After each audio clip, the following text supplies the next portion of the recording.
wa sahbihi ajma'in.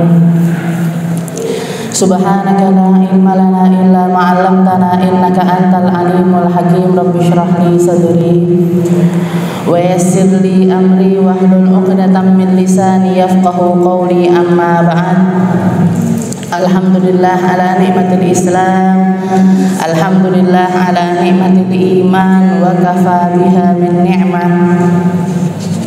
Alhamdulillah, segala puji bagi Allah Subhanahu wa ta'ala. Di sore hari ini kita kembali dikumpulkan dan dipertemukan oleh Allah Subhanahu wa ta'ala di dalam majelis bulanan kita, di dalam majelis yang membahas tentang salah satu surat dari surat-surat ataupun aturan-aturan serta ayat-ayat yang diturunkan oleh Allah Subhanahu wa ta'ala lewat lisan Nabi kita Nabi Muhammad sallallahu alaihi wasallam yang diberi nama dengan surat An-Nur, yang diberi nama dengan surat yang berjudul Cahaya.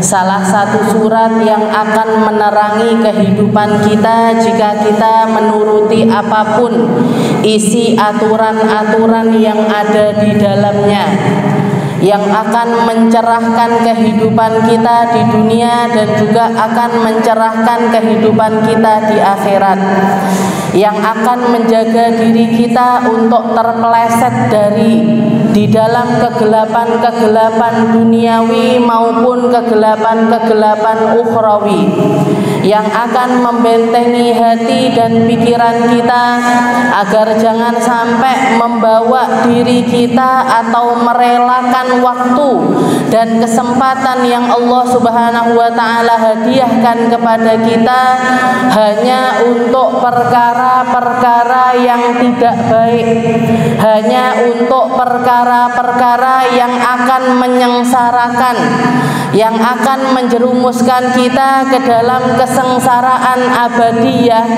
dimulai dengan kesengsaraan di dunia.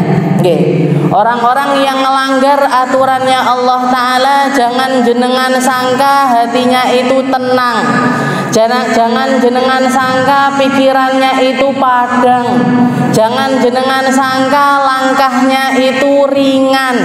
Jauh dari itu semuanya, karena sesungguhnya mereka sedang melawan kodratnya manusia untuk menjadi baik, untuk senang kepada untuk senang kepada kebaikan, untuk melihat dengan cara yang baik, karena manusia dilahirkan di atas muka bumi ini dalam keadaan fitrah. Fitrah niku napa?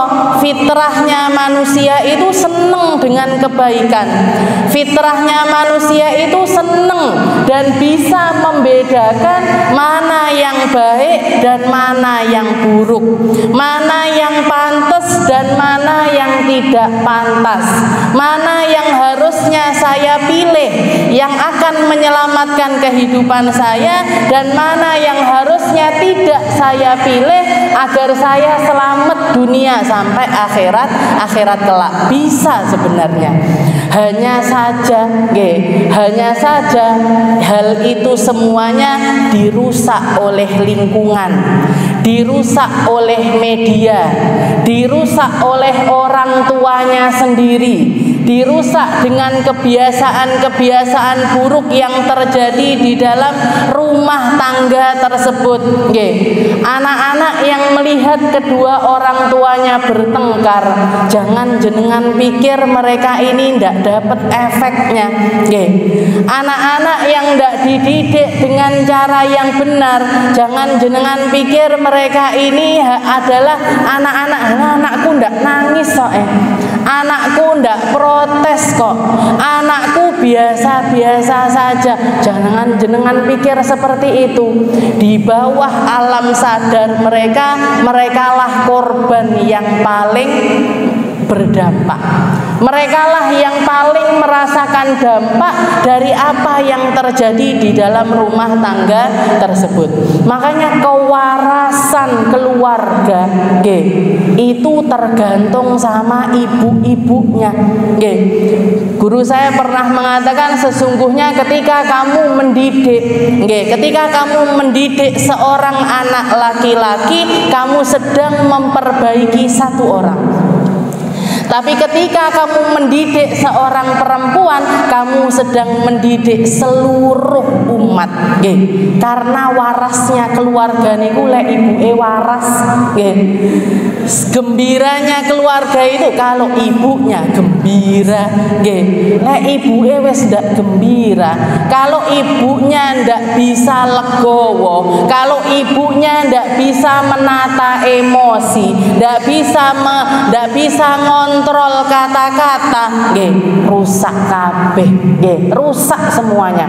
Makanya salah satu pertanda yang pasti ada jenengan ketika melihat ada orang sukses, baik itu sukses masalah dunia ataupun sukses masalah akhirat, ini orang yang pasti bisa dipastikan dia adalah anak yang berbakti kepada ibunya. Anak yang berbakti kepada ibunya. Dan anak yang berbakti kepada ibunya itu tidak akan mungkin terjadi, istilahnya hampir mustahil terjadi kalau bukan karena ibunya juga mengajarkan dia untuk berbakti kepada dirinya. Jadi makanya Rasulullah SAW mengatakan, rahimallahu, Allah Ta'ala itu merahmati orang tua yang berbakti kepada anaknya. Yang banyak dibahas kan anak dituntut untuk berbakti sama orang tua. Nah, kamu sebagai seorang anak harus berbakti sama orang tuamu. Padahal hal itu hanya imbas atau sebuah hasil dari baktinya orang tua kepada anak. Orang tua dulu yang harus berbakti kepada anak.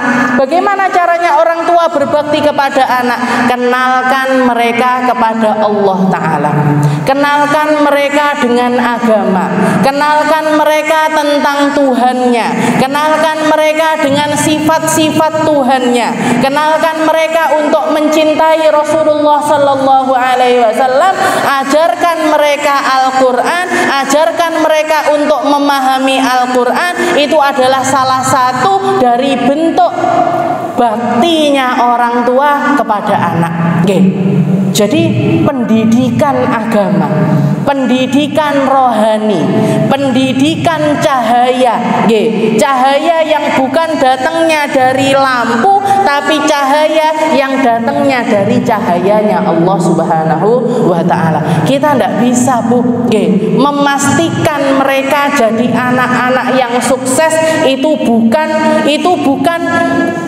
Itu di luar kemampuan kita. Itu sesuatu yang misteri. Itu sesuatu yang hanya ada di tangannya Allah Subhanahu wa Ta'ala. Yang hanya harus kita lakukan adalah memastikan mereka bergantung kepada Allah, bukan bergantung kepada kita. Kenal sama Rasulullah, tidak perlu jenengan mengenalkan tentang diri jenengan. Gak perlu jenengan istilahnya, nak kamu itu harus berbakti loh sama ibu. Ibu ini ngandung kamu sekian bulan, pas waktu ngelahirin kamu itu harus dijahit luar dalam, ndak mek dijahit nak diobras. Napa ne Bu? Niku ne Ibu, nggih. Ndak perlu jenengan istilahnya mengenalkan yang seperti itu, ndak perlu. Tapi cukup mereka jenengan kenalkan mereka kepada Allah Ta'ala, mereka akan tahu dengan pasti gimana caranya memperlakukan ibunya. Bagaimana cara mereka memperlakukan ibunya. Jadi ini yang pertama, kenalkan mereka dengan Allah. Yang kedua, ajari mereka tentang Al-Quran. Ajari ngaji, ajari napa? Mohon maaf saya ndak mau di video, ndak mau di foto, nggih. Mungkin ada yang belum ngerti, belum tahu, nggih. Jadi yang kedua, ajari mereka tentang Al-Quran, diajari ngaji, diajari untuk mampu membaca Al-Quran dengan baik. Itu adalah hak seorang anak, adalah hak seorang anak sebagai permulaan mereka mengenal tentang firman-firman Allah Subhanahu wa Ta'ala. Lalu yang ketiga nopo? Yang ketiga, dikasih nama yang baik. Lek wis dari mulai jenengan apa istilahnya, ada seorang ibu lahiran anak keberapa, anak ke-10, wis kakean anakku, dikei jeneng sapa neh tak kei jeneng payung aja lah, atau dikasih nama sandal, atau dikasih nama nopo, wis pokoke sak karepe dhewe. Ini istilahnya karena nanti ketika mereka dewasa dan akan selalu dipanggil dengan nama itu, akhirnya kan merasa ibuku iki piye toh? Kok seakan-akan saya ini tidak berharga sama sekali. Seakan-akan saya ini bukan makhluk yang patut untuk dihargai, yang patut untuk ditinggikan. Mereka saja tidak mampu untuk menghargai diri mereka sendiri. Terus piye carane mereka akan menghargai orang tuanya? Jadi 3 niku cara kita berbakti kepada anak-anak kita. Jangan pernah lepas, jangan pernah bosan, jangan pernah tidak mengusahakan tentang perkara tersebut. Sampai kapan Kak ngusahainnya? Sampai mati. Anaknya jenengan tetap anaknya jenengan sampai kapanpun mereka. Sampai di usia berapapun mereka, sampai mereka sudah berumah tangga sekalipun, sudah jadi ayah sekalipun, sudah jadi ibu sekalipun, bahkan mungkin sudah jadi nenek sekalipun, selama jenengan masih hidup dan nemui hal-hal tersebut pada diri anak jenengan, mereka tetap anaknya jenengan. Jadi lek kepleset yo bangga diomongi. Kalau misalkan nopo istilahnya ada sesuatu yang tidak berkenan, jangan sungkan-sungkan untuk negur, jangan sungkan-sungkan untuk ngaloi, karena ibu akan selalu menjadi ibu dan seorang ayah juga akan selalu menjadi seorang ayah. Bahkan saya dengar di salah satu ceramahnya Buya Yahya itu mengatakan besar kemungkinan seorang anak itu adalah seorang anak yang durhaka ketika orang tuanya itu sungkan untuk negur mereka, sungkan ngaloi, sungkan untuk istilahnya mengarahkan, sungkan untuk, nah itu tanda besar kalau anak itu adalah anak yang tidak berbakti kepada orang tuanya. Dan jenengan ketika menegur mereka,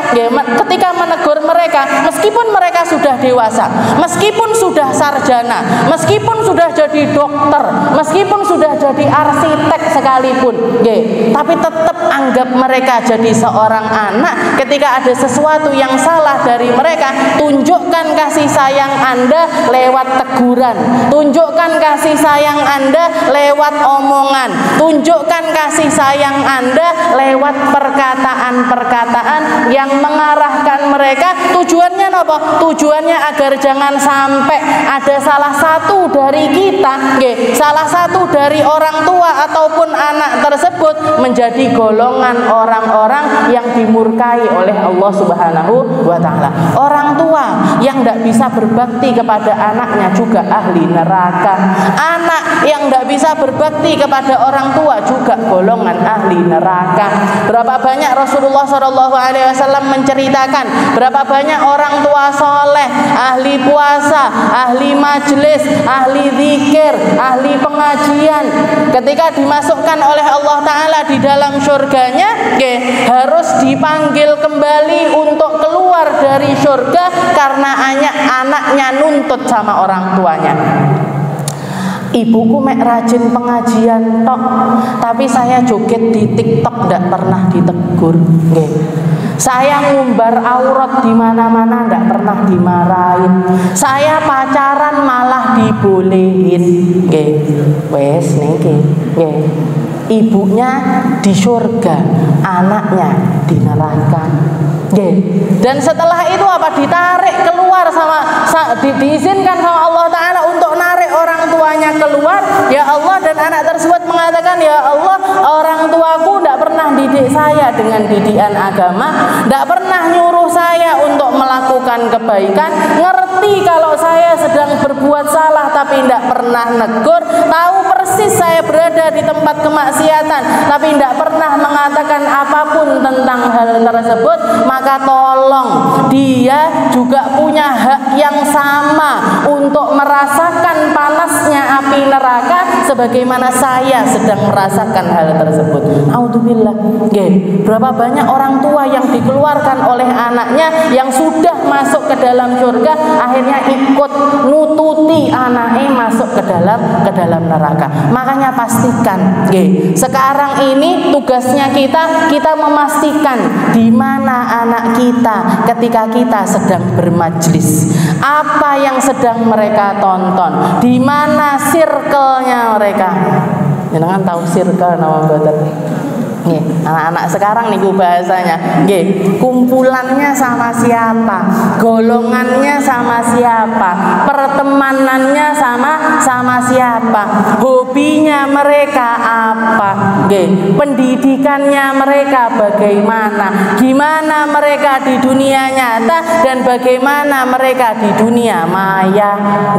Sekarang kita bahkan bisa jadi orang tua yang tidak kenal sama anak kita ketika mereka ada di media sosial, di rumah baik-baik saja, di rumah niku kayak anak baik-baik, yo seragaman, yo jilbaban, ya pakai baju layaknya anak-anak seusianya mereka, tapi begitu masuk kamar dikunci kamare, gawe klambi Sailor Moon, ininya gitu, yang terus di videoin, diupload di TikTok atau di Instagram. Jenengan mungkin ketika ngelihat ada foto-foto itu tidak kenal kalau ini anaknya, padahal anaknya sendiri. Lah bajunya sudah beda, pakai wig warna-warni, mukanya diganti-ganti, kalau lagi istilahnya pengen jadi ini cosplay dan lain sebagainya yang seperti itu. Orang tuanya tidak ngerti kalau anaknya ternyata seperti itu. Keluar dari kamar baik-baik saja, makan koyok biasa nih, dan itu rata-rata bermula semuanya dari ini. Setan gepeng, nih setan gepeng. Kalau ibu-ibu saya, nenek-nenek saya nyebutnya ini setan gepeng. Kecil tapi dampaknya luar biasa. Kecil, apalagi ditambah dengan kuota yang unlimited di rumah-rumah kita, istilahnya apalagi kemarin selama pandemi semuanya serba online, sinaune online, padahal sinaune sak jam, tiktokane 5 jam. Yang dilihat pelajarannya itu cuma 1 jam 2 jam, habis itu berselancar di dunia maya, entah apa yang dilihat, entah apa yang ditonton, entah golongan apa yang dia masuki, selama berjam-jam mereka ada di tempat tersebut. Naudzubillah min dzalik. Jadi bukan cuma anak saja yang bisa durhaka kepada orang tua, tapi durhakanya seorang anak selalu dimulai dari durhakanya orang tua kepada anak. Kita kembali lagi di dalam pembahasan kita surat An-Nur. Di dalam surat An-Nur, qala Allah Ta'ala fi kitabihil aziz, a'udzubillahi minasyaitonir rajim, innal ladzina ja'u bil ifki usbatum minkum la tahsabuhu syarran lakum bal huwa khairul lakum likulli imri'in minhum maktasaba minal itsm walladzi tawalla kibrahu minhum lahu adzabun adzim. Ini adalah ayat yang menerangkan kepada kita tentang bahayanya sebuah maksiat, dan maksiat ini yang paling banyak terjangkiti penyakit tersebut adalah kaum wanita. Napa niku? 2 hal. Yang pertama adalah ribah, yang kedua adalah namimah. Ribah sama namimah. Ribah ini masih lebih kecil dibandingkan namimah. Kalau ribah itu apa? Dosa kecil, Kak? Dosa besar dia. Tapi masih ada yang lebih besar lagi dibandingkan ribah, yaitu namimah.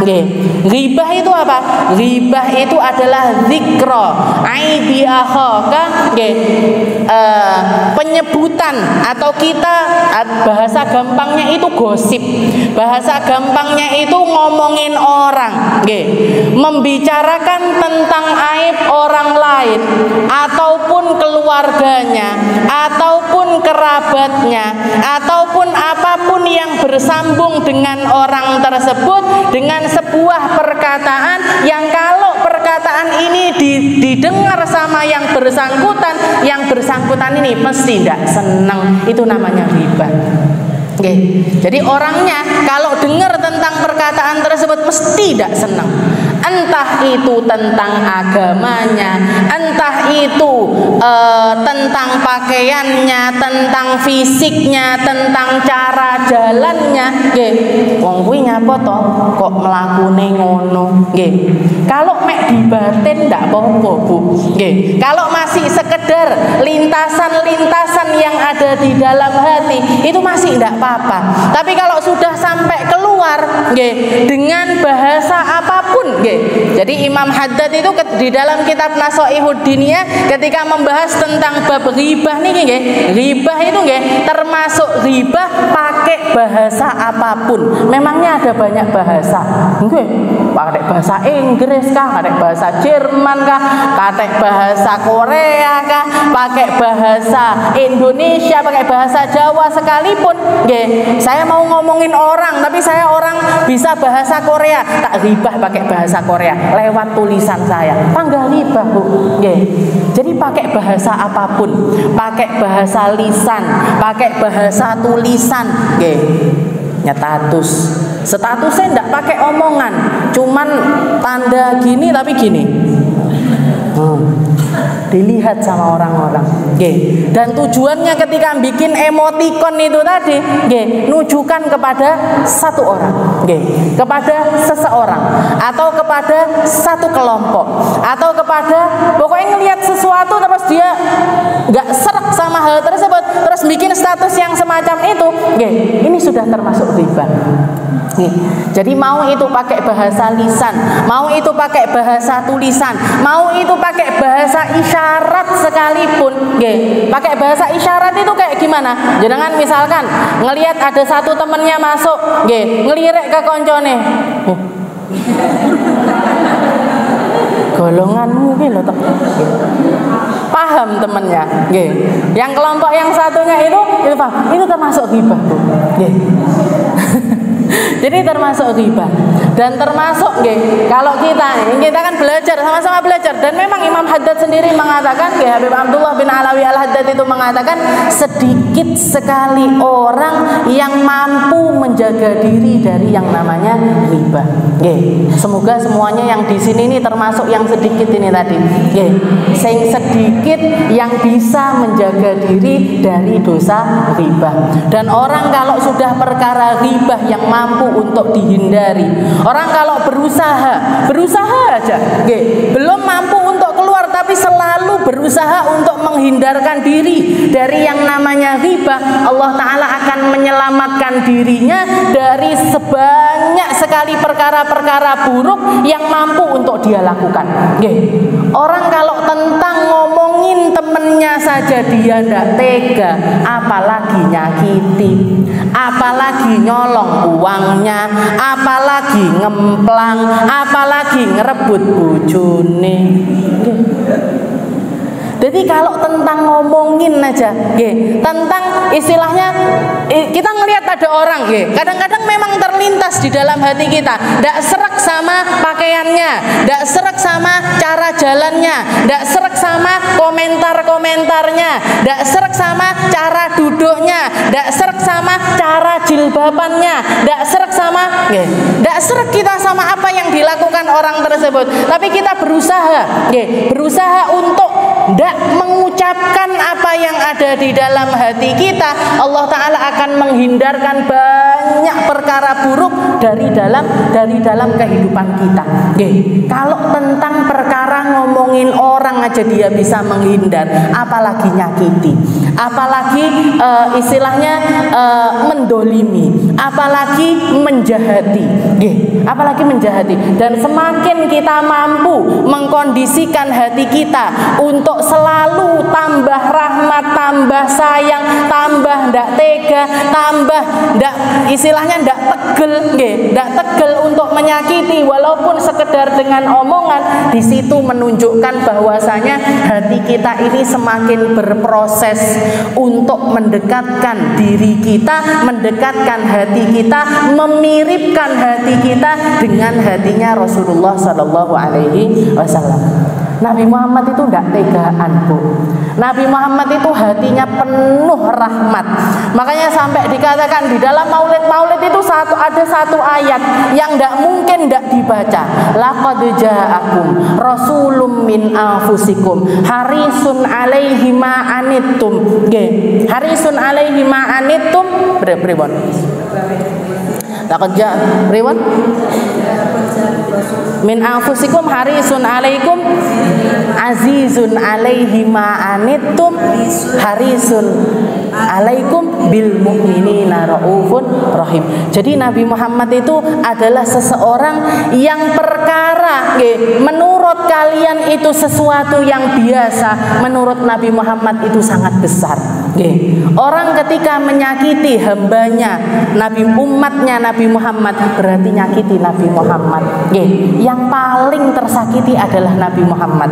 Yang paling tidak tegaan itu adalah Nabi Muhammad. Pernah dikatakan ketika Rasulullah Shallallahu Alaihi Wasallam ketika perang Uhud, di dalam peperangan, seperti yang kita ketahui, perang Uhud itu adalah salah satu perang di mana umat Muslim ini mengalami kekalahan. Pada saat itu Rasulullah Shallallahu Alaihi Wasallam ini tempurung kepalanya pecah, Bu. Jadi tempurung kepalanya ini pecah, pelipisnya itu ngucur darah. Ngucur darah itu sampai tidak berhenti. Tapi dikatakan Rasulullah Shallallahu Alaihi Wasallam begitu kepalanya ini keluar darah, pecah, nggak mampu, nggak gigi serinya beliau patah dan tapi yang paling parah itu di sininya, di pelipisnya Nabi itu darah ngucur terus tidak berhenti. Tapi Nabi Muhammad itu ketika diungsikan sama para sahabat, istilahnya dipinggirkan, nyari tempat yang aman, nyari tempat ya demi keselamatannya Nabi. Tapi Rasulullah itu tidak berhenti ngusap kepalanya, diusap lagi, pakai bajunya, pakai sorbannya, pakai pokoknya piye carane biar darah ini tadi tidak sampai jatuh ke tanah. Ditanya sama para sahabat, ya Rasul, lima fa'alta dzalik ya Rasul, kenapa kok jenengan seperti itu ya Rasul? Katanya Rasulullah, ini kalau saya ini adalah seorang nabi, saya ini adalah seorang rasul, saya ini adalah makhluk kecintaannya Allah Subhanahu wa Ta'ala. Dan ketika darah saya ini ngalir, darahnya seorang nabi, ketika jatuh ke atas tanah, ketika nyampe ke atas tanah, maka tidak ada lagi kata ampun bagi umat kafir pada saat itu. Bakalan dibinasakan semuanya sama Allah Subhanahu wa Ta'ala, bakalan diringkesi istilahnya. Sepersis seperti yang sampai keluar dari lisannya Nabiullah Nuh. Nabiullah Nuh itu dakwah selama 950 tahun, puncaknya istilahnya kesel banget lah pripun 950 tahun dakwah, umat yang mampu diislamkan itu tidak sampai 50 orang. 950 tahun tidak jamaah, tidak sampai 50. Makanya saya bersyukur sekali, penak mento dakwah saya itu. Ora usah ngundang, ora usah nyepakne konsumsi, ora usah nyepakne panggon, jenengan hadir, jenengan duduk, jenengan dengarkan apa yang saya katakan. Sudah berislam lagi semuanya. Nabiullah Daud itu 950 tahun. Berarti setahun pisan dakwah itu belum tentu ada satu orang yang masuk Islam.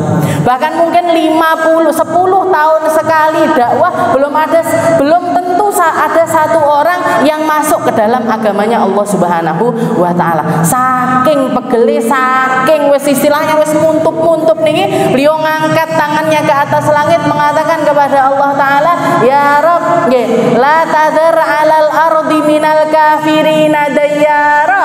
Ya Allah, entekne kabeh ae. Binasakan semuanya aja. Lai bahasanya kita ringkesi kabeh ae. Matikan aja semuanya ya Allah. Habiskan aja semuanya ya Allah. Terus ndak kuat aku dikongkon dakwah sama manusia-manusia model kayak gini. Ndak bisa lagi kayaknya saya istilahnya ngislamkan orang-orang. Ini kalau jenengan terus-teruskan ya Rabb, kalau saya masih terus dikasih umur untuk berdakwah sama manusia-manusia model kayak gini, ini merekanya bukannya berislam tapi hanya semakin memperbanyak perkembangbiakan dari manusia-manusia kafir, ibn kafir, ibn kafir, ibn kafir. Mek nambah-nambahi makhluk-makhluk yang akan selalu durhaka kepada Allah Subhanahu wa taala. Ndak akan mau sujud mereka ya Allah, ndak akan mau rukuk mereka ya Allah, ndak akan mau baca la ilaha illallah mereka ya Allah. Entek nih kabeh ae sekarang. Dan tapi doa ini beliau lontarkan setelah dapat berita dari Allah taala bahwasanya yang akan berislam dari umatmu wahai Nuh hanya orang-orang yang sudah Islam saat ini. Ndak akan nambah. Ya sudah, gitu. Buat apa lagi? Mek ngesel-ngeseli dakwah. Akhirnya seperti itu. Niki mau bahas nopo? Kok sampai ke Nabi Allah Nuh. Jadi seperti itu. Ghibah. Ghibah ini dosa yang luar biasa besar. Bahkan Allah Subhanahu wa taala mengatakan di dalam Al-Qur'an, "Wala yaghtab ba'dukum ba'dhan, ayuhibbu ahadukum ayyakula lahma akhihi maitan fakarihtumu." Kamu itu jangan sekali-kali kalian itu menghibai saudara sesama muslimmu, karena dosa ghibah itu setara dengan ketika kamu berghibah, sama aja kamu itu sedang memakan daging dari saudaramu sendiri dan kamu pasti jijik dengan perkara tersebut. Tidak akan mungkin ada orang yang mau ataupun tega untuk memakan daging sesamanya. Kamu pasti jijik tentang hal-hal tersebut. Ini dosanya ghibah. Ditambah lagi di zamannya Rasulullah SAW pernah ada seorang perempuan komentar di sampingnya Nabi, ngomentari temennya. Jadi orang perempuan tersebut ada di jalan sini, ada seorang perempuan di jalan seberang sana. Istilahnya tempatnya agak jauh. Pakai bajunya itu ngelewer panjang, istilahnya ada ekornya, dowo banget. Akhirnya perempuan itu komentar di sampingnya Nabi. Kuwi nyapo klambi dadak enek iwir-iwire mburine. Iwir-iwirnya kok panjang sekali, ekornya kok panjang sekali. Maka sama Rasulullah langsung mengatakan, muntah kamu, muntah. Kalau buka mulutmu. Begitu dibuka mulutnya, keluar bongkahan daging mentah, daging mentah sak darah-darahnya dan baunya itu busuk luar biasa. Jadi di zamannya Nabi itu kadang-kadang firman-firmannya Allah Ta'ala yang sifatnya itu maknawi ya. Ini kan Allah Ta'ala mengatakan kalian ketika menghibai temanmu sesama muslim itu kamu seperti memakan bangkainya mereka. Itu direalisasikan sama Allah Ta'ala di zamannya Rasulullah SAW. Itu banyak terjadi. Termasuk ini tadi.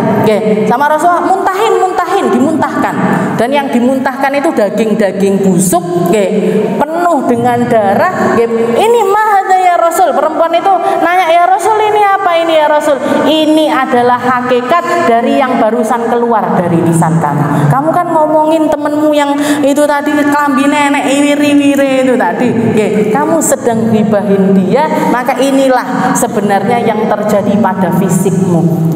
Ini yang sebenarnya terjadi kepada fisikmu. Itu banyak terjadi di zamannya Rasulullah. Itu namanya ghibah. Jadi mau itu pakai isyarat, mau itu pakai tulisan, mau itu pakai istilahnya bukan tulisan, bukan bahasa lisan, akan tetapi cuman pakai gerakan-gerakan tubuh kita sekalipun itu masuknya ke dalam dosa ghibah. Tapi kalau ghibah ini masih ada yang boleh. Ghibah boleh itu ada. di dalam 3 perkara. Ya, di dalam 3 perkara. Yang pertama adalah ketika kita itu membicarakan aib seseorang, niatnya untuk nyari hukum. Ya, niatnya untuk mencari sebuah hukum. Misalkan, ya, ada perempuan nanya kepada ustadz atau nanya kepada ustazah, ya, untuk nyari hukum dari perkara tersebut. Nanyanya ngeten, ya, ustazah, saya ini barusan suci dari haid, darahnya itu barusan berhenti, belum sempat mandi suci, suami saya ngajak hubungan intim, nggih. Belum sempat mandi saya, tapi suami saya wis kebelet, nggih, ngajak untuk melakukan hubungan intim. Ini gimana ini hukumnya? Berarti ini kan ghibah, nggih, ngomongin suaminya sendiri. Aib napa mboten niku? Aib, nggih, aib niku, nggih. Makanya kalau ngomong seperti ini, sebaiknya kalau kita nggak pengen jatuhnya itu ghibah, walaupun ini termasuk ghibah yang diperbolehkan oleh syariat karena niatnya adalah nyari hukum dari perkara tersebut, nggih. Kalau kita nggak pengen istilahnya merendahkan suami kita, atau karena suami kita kalau dikasih tahu, Mas, saya nanya sama ustazah saya nyerita nih, kamu minta jatah pas waktu saya belum mandi suci, kira-kira suami kita malu ngono kok yo diomong ning ustazah, ngono kok yo diomong ning ustazah. Apalagi kalau suaminya ternyata berustad dengan ustad yang sama jenengan. Aku engko lek ngadepi ustad kuwi piye? Saya nanti waktu sowan ke kiai itu gimana, kan ngoten, gitu. Nah, kalau kita nggak mau istilahnya hal yang semacam itu terjadi, disamarkan. Mr. X, nggih, minta jatah kepada istrinya Mrs. X, ngoten, nggih. Jadi ada perempuan, nggih, jadi disamarkan, nggih, disamarkan. Ini namanya ghibah, ghibah, tapi untuk nyari solusi. Hukumnya masih boleh, hukumnya itu masih diperbolehkan. Nah, hukumnya gimana? Hukumnya tidak boleh. Kalau di mazhabnya Imam Syafi'i tidak boleh. Dan perempuan si istri berhak untuk menolak. Sek to, aku tak mandi dulu. Sek to, walaupun darahnya sudah berhenti, tapi sempatkan untuk mandi suci dulu, baru silahkan berhubungan suami istri. Itu yang pertama, nyari hukum. Yang kedua, nyari solusi, nyari solusi. Walaupun misalkan bukan tentang perkara hukum agama, tapi kalau kita nyari obat misalkan, nyari obat. Suami saya ada keluar bisul-bisul misalkan di pantatnya, datang ke dokter, konsultasi sama dokter. Nah, bahkan dibuka sama dokternya untuk ngelihat hal-hal ini kan aib, gitu. Sakit itu kalau di tetangganya tahu atau koncone eroh, awakmu tiba-tiba gampang bisulen to neng bokong, ya, gitu-gitu kan malu juga, walaupun kadang-kadang rasa malu ini semakin kesini semakin terkikis, orang nggak bisa membedakan mana yang menjadi privasi dan mana yang bisa di-share, mana yang harusnya ditutupi dan mana yang harusnya diperlihatkan kepada orang lain. Ini semakin kesini ini semakin akhir ini, karena media dan lain sebagainya, banyak orang yang sukanya membuka-buka hal-hal semacam itu, akhirnya menjadi semakin terkikis. Nah, ini datangnya ke dokter, Jadi, tapi untuk dua hal ini tadi, untuk nyari hukum dan juga nyari solusi, itu harus ceritanya, atau ghibahnya itu tadi harus kepada orang-orang yang memang mampu menyelesaikan tentang perkara tersebut. Lek enggak, tetap hukumnya ghibah yang haram. Cerita bojone ngoten niku wau karo kanca-kancane. Bojoku lho ngene. Anakku loh gini. Nah, ini tidak boleh. Tetap hukumnya adalah ghibah. Dan yang ketiga, ghibah itu diperbolehkan ketika untuk menghindarkan seseorang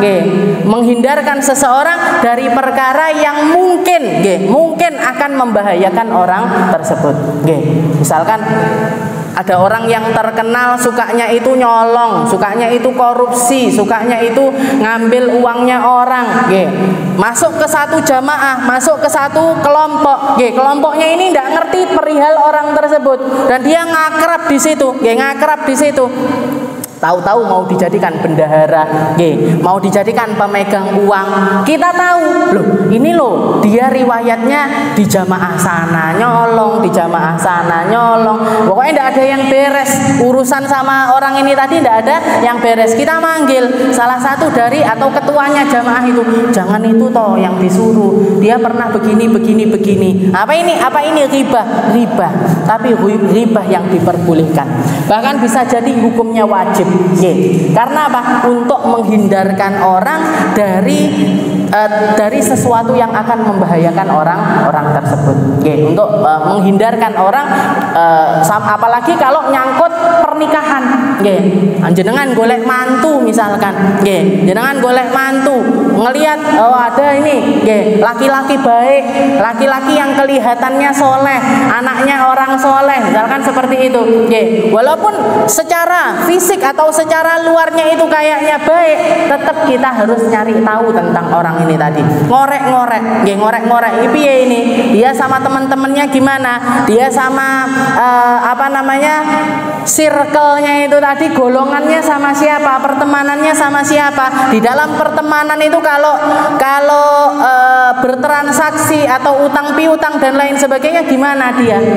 Nah, ketika kita ditanya tentang perkara orang-orang karena ini tadi, karena mau melangsungkan pernikahan dan lain sebagainya, kita ngomongin orang itu toh, baik memang, cantik memang, tapi dulu pernah begini, tapi anaknya itu senengannya nyolongan misalkan, atau senengannya begini. Nah, itu kita ngomongkan hal tersebut, itu adalah sesuatu yang diperbolehkan. Bukan untuk apa-apa, tapi untuk menjaga. Sebelum terjadi sesuatu yang tidak diinginkan, kita cegah perkara tersebut. Itu namanya riba. Yang kedua lebih parah, namimah. Nah, kalau namimah ini tidak ada yang halal. Kalau riba masih ada yang halal, bukan halal, mubah. Halal kok koyokmu, berarti oleh. Saya tak menjaga dari 3 hal ini tadi. Nah, kalau namimah tidak ada yang halal, tidak ada yang mubah, tidak ada yang boleh. Kenapa? Namimah niku nopo? Namimah itu kita ngambil perkataannya orang, kita lemparkan kepada orang lain, niatnya untuk nabrak nih. Niatnya untuk ngadu domba. Bahasanya kita itu namimah itu mengadu domba. Ngomong di sini begini, ngomong di sini begini, niatnya untuk biar golongan A dengan golongan B ini tadi tukaran, atau antara suami dengan istri biar renggang, atau antara saudara dengan saudara yang lainnya ini agar berpisah. Nah, ini namanya namimah. Namanya namimah. Namimah itu tidak ada yang benar, semuanya adalah diharamkan. Dan ini di dalam ayat ini, semuanya perkara yang kita bahas ini kan nyangkut dengan perkaranya Sayyidah Aisyah. Terjadinya maksiat terbesar yang terjadi di dalam perkara ini tadi, haditsatul ifk, atau perkara yang menimpa Sayyidah Aisyah di dalam kebohongan yang menimpa beliau karena beliau difitnah selingkuh, difitnah berzina dan lain sebagainya. Itu terjadinya 2 hal ini tadi, tentang riba dan juga tentang namimah.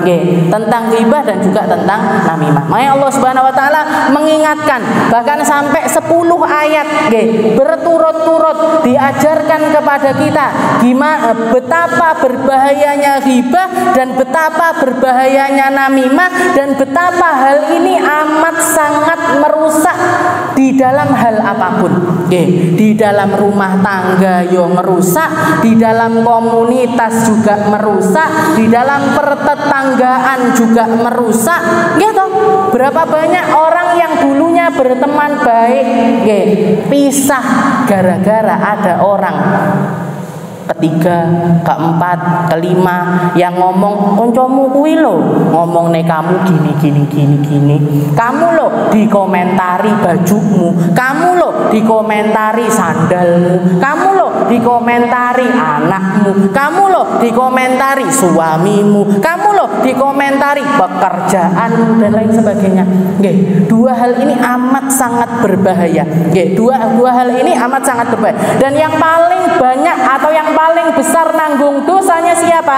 Yang pertama kali memunculkan perkara tersebut, yang pertama kali munculkan omongan, yang pertama kali melontarkan kata-kata, yang pertama kali memandang hal tersebut adalah sesuatu yang menjadi celah untuk saya menjerumuskan ini, nyerang ini, jelekkan ini. Orang yang pertama kali melontarkannya, dia yang paling banyak menanggung dosa. Semakin bola omongan ini bergulir, dia orang ini yang pertama ngomongin ini tadi dapat dosanya semuanya. Di sini Allah Subhanahu wa taala mengatakan innalladzina ja'u bil ifki usbatum minkum. Wahai Muhammad, sesungguhnya yang datang gerombolan orang-orang yang memutarbalikkan fakta. Jadi adu domba itu identik dengan pemutarbalikan fakta. Pemutarbalikan fakta. Ngelihat sesuatu, dinilai-nilai sendiri, dituruti pikirannya sendiri, tidak pakai nyari kejelasan dari perkara tersebut, langsung ngomong sana sini. Ini yang namanya adu domba. Ini yang terjadi seperti itu. Abdullah bin Ubay bin Salul ngelihat ada untanya Sofwan bin Mu'attal, di atasnya adalah seorang perempuan. Dia nanya, ini punyanya siapa? Yang ada di atas unta itu siapa? Oh, ini Sofwan bin Mu'attal, untanya punyanya Sofwan bin Mu'attal, yang ada di atasnya adalah Sayyidah Aisyah. Oh, Aisyah. Siapa Aisyah? Istrinya Nabi. Istrinya Nabi. Ini ada celah untuk saya nyerang harga dirinya Rasulullah Shallallahu Alaihi Wasallam. Semalaman berduaan, ngapain aja, ngomongin apa aja, ngobrolin apa aja, wes gak karu-karuan. Digoreng, dibumboni, diwolak-walik, nyebar sana nyebar sini, tambah gak karu-karuan. Ini yang terjadi. Yang nanggung dosa paling besar siapa? Yang pertama kali ngomong. Yang pertama kali ngomong. Innalladzina ja'u bil ifki usbatum minkum. Dan biasanya para penebar fitnah ini ya dari golongan kalian sendiri.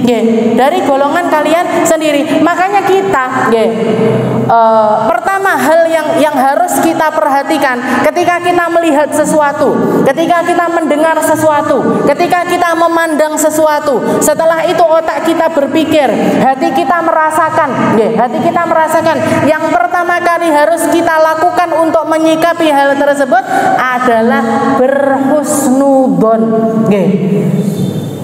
Jadi ojo eleke dhisik yang dicari, tapi baiknya. Kenapa? Kenapa sih?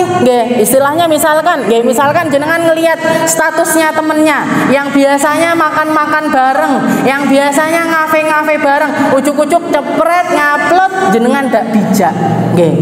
Jangan terus, aku ndak dijak, aku ndak diomongi, ini mesti mau gibahin saya ini.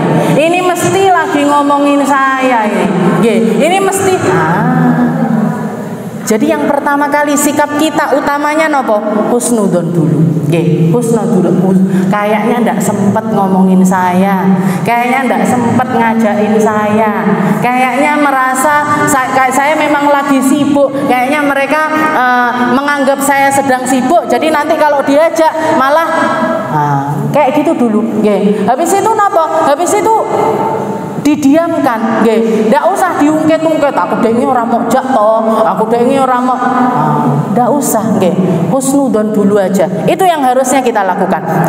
Ketika kita melihat, ketika kita ada hal tersebut yang ada di hadapan kita, husnudzon dulu. Baru setelah husnudzon apa? Diem. Diem. Ini yang dilakukan oleh Rasulullah SAW. Ketika beliau mendengar istrinya difitnah, Sayyidah Aisyah difitnah, omongannya orang sudah di luar kendali. Bahkan sampai ke tingkat Sayyidah Aisyah itu merasa, kalau beliau klarifikasi, kalau beliau mengatakan saya tidak melakukan hal tersebut, tidak ada yang akan mempercayai beliau. Itu yang dianggap Sayyidah Aisyah. abahnya terpengaruh, ibunya terpengaruh, suaminya terpengaruh, istri-istri Nabi yang lainnya terpengaruh. Jadi kalaupun misalkan beliau membela diri, ketika beliau membela diri, tidak akan ada yang percaya. Itu yang ada di dalam anggapannya Sayyidah Aisyah. Tapi kalau beliau mengatakan iya, kalau beliau itu mengatakan iya, ini orang-orang bakalan percaya, padahal beliau tidak melakukan hal tersebut. Jatuhnya apa? Jatuhnya saya sedang berbohong. Jatuhnya saya berbohong. Jadi saya ngomong iya saya berbohong, saya ngomong enggak ada seorang pun yang akan percaya. Ini yang terjadi kepada Sayyidah Aisyah. Yang terjadi pada Rasulullah napa? Yang dilakukan oleh Nabi Muhammad napa? Beliau hanya tetap berhusnudon kepada Sayyidah Aisyah, menganggap Sayyidah Aisyah ini adalah orang baik, di dalam lingkungan yang baik, tidak mungkin melakukan perkara yang semacam itu, tapi beliau tidak punya bukti. Akhirnya apa yang dilakukan? Klarifikasi. Klarifikasi. Kenapa hai Aisyah, apa yang sebenarnya terjadi malam itu? Apa yang sebenarnya terjadi pada dirimu? Apa aja yang sedang kamu omongkan dengan Sofwan bin Mu'attal tersebut? Itu yang dilakukan oleh Rasulullah SAW. Ditambah lagi beliau sedang menunggu-nunggu klarifikasi dari Allah Subhanahu Wa Taala. Dilalah tidak turun sampai harus nunggu 1 bulan. Jadi istilahnya omongan itu sudah sempat gulir kemana-mana, sudah sampai besar, baru datang firman dari Allah. Dan ternyata memang Allah Ta'ala pengen nguji, pengen nguji Sayyidah Aisyah, pengen nguji Rasulullah Sallallahu Alaihi Wasallam, juga pengen nguji tentang umat Muslim. Makanya ketika jenengan dapat fitnah, ketika kita difitnah, ketika kita dapat omongan buruk, ketika kita direndahkan, ketika kita diomongin orang, jangan jenengan sangka itu adalah perkara yang buruk, tapi itu adalah perkara yang luar biasa besar dari Allah Subhanahu Wa Taala. Allah Taala ingin menguji kita, apakah kita naik pangkat atau turun pangkat, apakah kita pantas untuk dinaikkan derajatnya atau pantasnya kita direndahkan, apakah kita sepantasnya untuk mendapatkan surga atau terlepas kesempatan untuk masuk surga dari genggaman kita. Itu yang ingin diujikan sama Allah Ta'ala. Maka Allah Ta'ala, innalladzina ja'u bil ifki usbatum minkum la tahsabuhu syarral lakum bal huwa khairul lakum. Wahai Aisyah, jangan kamu kira fitnah yang menimpa dirimu ini adalah perkara yang buruk bagimu, tapi ini adalah perkara yang baik bagimu. Kenapa? Karena ketika fitnah itu terjadi di setiap kelompok, itu menunjukkan kebaikan untuk kita di dunia, apalagi di akhirat. Kebaikan di dunia yang kita rasakan apa? Kita jadi tahu mana teman, mana lawan, mana yang tulus sama kita dan mana yang tidak tulus sama kita, mana yang patut untuk dipertahankan dan mana yang sepatutnya untuk dilepaskan. Ketok kabeh, kelihatan semuanya. Oh, ini teman-teman yang tetap nyandingi saya ketika saya terpuruk, ketika saya dihina, ketika tidak ada yang mempercayai saya. Dan teman yang itu, yang katanya teman, tiba-tiba malah ngomongin saya, ternyata malah menghina-hina saya, ternyata malah merendahkan saya. Kelihatan semuanya. Apakah kita harus balas keburukan mereka? Tidak perlu. Kalau sudah perkara buruk, perkara buruk itu akan selalu dibalas buruk. Tidak perlu kita yang balas buruk, Allah Ta'ala yang akan membalas dengan keburukan. Dan perkara baik akan selalu dibalas dengan kebaikan. Tidak perlu kita yang nyari baiknya orang, tidak perlu kita yang nyari pembalasan dari orang. Akan dihadirkan jalan-jalan kebaikan untuk kita. Itu pasti. Tidak mungkin enggak. Nabi Allah Nuh juga pernah terjadi hal yang semacam itu. Dikatakan ketika Allah Ta'ala memerintahkan kepada Nabi Allah Nuh, ya Nuh, isna'il fulka bi'ayunina. Sekarang ketika Allah Ta'ala mau nurunkan azabnya untuk kaumnya Nabi Allah Nuh, Nabi Nuh diperintahkan untuk membangun bahtera yang besar sekali. Beliau kayu dari sini, ambil kayu dari sini, pasangan dengan cara yang bi'ayunina. Desainernya saya, wahai Nuh. Desainernya Allah Ta'ala. Jadi kapalnya Nabi Nuh itu yang bangun memang Nabiullah Nuh, tapi semuanya di dalam pantauannya Allah Subhanahu wa Ta'ala. Ujungnya begini, pantatnya begini, nanti layarnya di sini, nanti ruangannya sebegini, bagian bawahnya begini. Desainernya Allah Subhanahu wa Ta'ala langsung kepada Nabiullah Nuh. Sudah tinggal finishing, lah orang bikin rumah ya tinggal garek, masang tekele, tinggal finishingnya aja, tinggal dikit-dikit dipoles, bentar lagi jadi. Dikatakan ada satu orang ketuanya, pemimpinnya kaumnya yang kafir, kaumnya yang tidak seneng sama Nabiullah Nuh, dia itu pengen menghinakan Nabiullah Nuh. Dia mencontohkan naik ke atas kapalnya Nabi Nuh, maaf BAB di situ, berak di kapalnya Nabi Nuh. Kaumnya ngelihat, oh, wong ketua, wong pemimpin, wong public figure, orang yang kehidupannya itu jadi konsumsi publik, banyak orang yang ngelihat, banyak orang yang nonton. Jenengan kalau punya Instagram, followernya jenengan sudah centang biru, apa centang oranye, apa centang yang lebih dari sekian ribu, sekian ratus. Ini berarti orang yang diikuti orang yang dilihat orang, yang dipandang sama orang. Setiap tindak tanduk kita harus ekstra hati-hati. Makanya Rasulullah itu ekstra hati-hati. Nah, ini ketuanya, jadi istilahnya public figurnya negerinya Nabiullah Nuh ini tadi naik ke atas kapal, maaf BAB di situ, berak di situ. Akhirnya sak kampung melok kabeh naik semuanya berak di situ. Jadi dalam semalam, dalam waktu semalam yang pertamanya itu bersih kapalnya Nabi Nuh. Biasanya Nabi Nuh dihina-hina wis biasa, wis kebal 950 tahun dihina-hina. Tapi ini ketika mendapatkan perlakuannya, beliau ketika naik ke atas kapalnya, dari bawah kapal wis mambu iki aroma-aromanya. Nah, apa iki kapal gopo sing salah? Begitu naik beliau shock. Sak kapal penuh dengan kotoran. Pusing beliau, ya Allah, arep ngresi iki kok males. Kapalnya Nabi Nuh itu besarnya sak kapal pesiar, jenengan bayangkan, arep ngresi kapal pesiar dhewean niku pripun carane, nggih to? Dadi katanya Nabi Nuh, iki piye lek ngresiki? Katanya beliau timbangane, istilahnya saya di atas sini pusing, mau ngresik-resik yo pusing, ditinggal mudun sama beliau.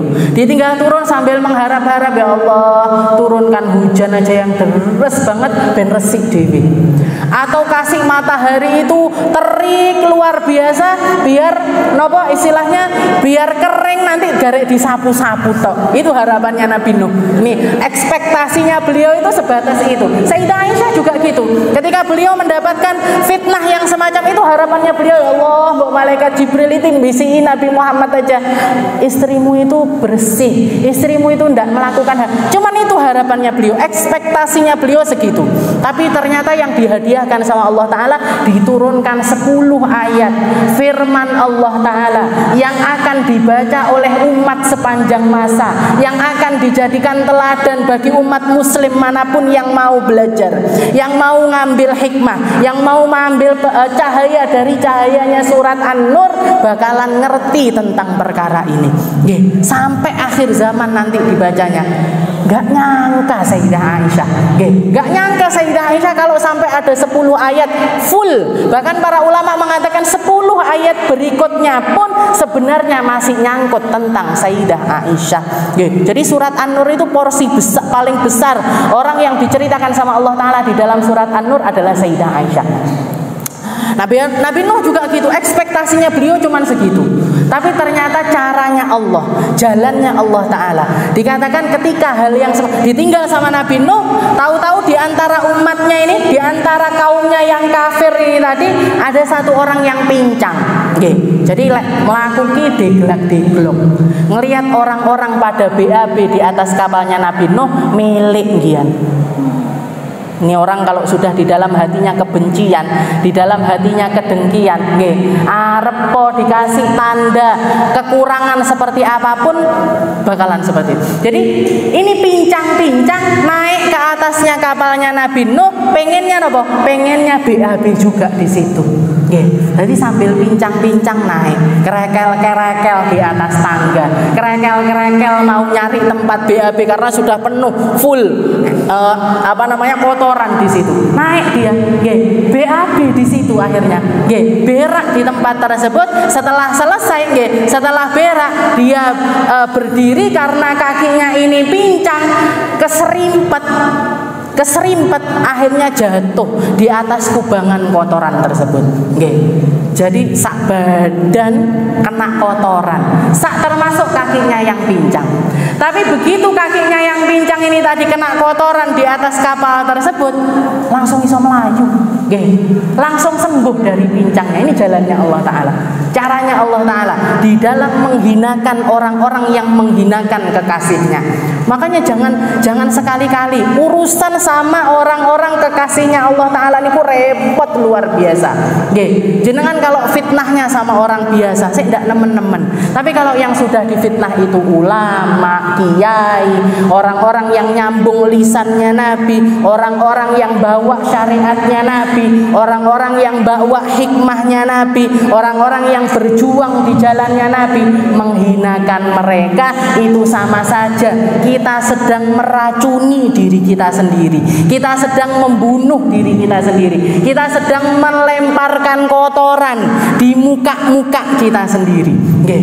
Jadi ini orang pincang ini tadi jatuh sama Allah Ta'ala dikasih kesembuhan ketika kakinya ini gubrat kotoran. Okay. Langsung turun lari siaran ke orang-orang, siaran ke orang sak kampung sambil mengatakan barokah. Barokah itu kotoran yang ada di atas kapal itu barokah. Ayo yang sakit-sakit, yang sakit perut, yang sakit mata, yang jerawatan, yang apa, ambil itu dari kotoran di situ sembuh mesti. Sak kampung yang pertamanya berak di situ naik semuanya, ngoset-ngosetin, sakit perut, ngosek-ngoseknya di sini, jerawatan dipakai masker, nggak sakit mata digini-gini kan, sakit gigi, wes nggak karu-karuan. Nggak karu-karuan gitu. Jadi yang rambutku rontok begini kan. Ambeien Mbak. Jadi yang pertamanya mereka naik untuk menghinakan Nabi Allah Nuh BAB di tempat tersebut, dibalik sama Allah Ta'ala, dihinakan untuk awal dari kehinaan yang luar biasa. Jadi sebelum mereka ditenggelamkan sama Allah Ta'ala, dihinakan dengan cara yang semacam itu. Apa mari? Yang sakit perut apa sembuh? Boten. Yang disembuhkan ya sing pincang ini tadi loh. Yang selanjutnya jerawatan ya panggah jerawatan, kadung gubrat kotoran ya panggah jerawatan, yang loro moto ya panggah loro moto, tapi sudah dioser-oser nih di mana-mana di atas tubuh mereka. Katanya Nabi Allah Nuh, subhanallah, kayak gini caranya Allah, kayak gini jalannya Allah di dalam menghinakan siapapun, gimana pun caranya, dengan lewat jalan apapun, kalau Allah Ta'ala sudah berkehendak, itu yang terjadi. La tahsabuhu syarran lakum bal huwa khairul lakum likulli imri'in minhum maktasaba minal itsm. Dan tidak perlu kita khawatir, setiap orang dapat porsinya masing-masing dari kehinaan-kehinaan tersebut, dari keburukan-keburukan yang sedang mereka tanamkan. Walladzi tawalla kibrahu minhum lahu adzabun adzim. Terutama ketuane, terutama public figurnya, terutama orang yang pertama melontarkan kata-kata kotor tersebut, kata-kata yang akan menuaikan, yang akan menuaikan keburukan-keburukan tersebut, dia yang akan menuai atau panen dosa paling banyak. Makanya peringatannya Nabi, kalau tidak bisa ngomong yang baik, diem. Kalau tidak bisa nyetatus yang baik, diem. Kalau tidak bisa bikin isyarat yang baik, diem. Kalau tidak bisa menaburkan kebaikan, diem. Diem aja Bu, itu paling aman. Paling aman, tidak akan bawa keburukan. Diem. Orang diem tidak mungkin salah. Orang diem tidak mungkin nuai kesalahan, tidak mungkin memulai kesalahan, tidak mungkin menunjukkan kesalahan, tidak akan mungkin membawa kesalahan. Semuanya awal mulanya dari sini, semuanya awal mulanya dari lisan. Maka super hati-hatilah di dalam berkata-kata, lewat omongan ataupun bahasa sekarang yang banyak juga lewat bahasa tulisan-tulisan. Hati-hati dan super hati-hati di dalam perkara-perkara tersebut. Hari ini kita cuma bisa baca satu ayat saja. Insya Allah nanti kita lanjutkan di pertemuan selanjutnya di ayat-ayat berikutnya. Wallahu a'lam bishawab.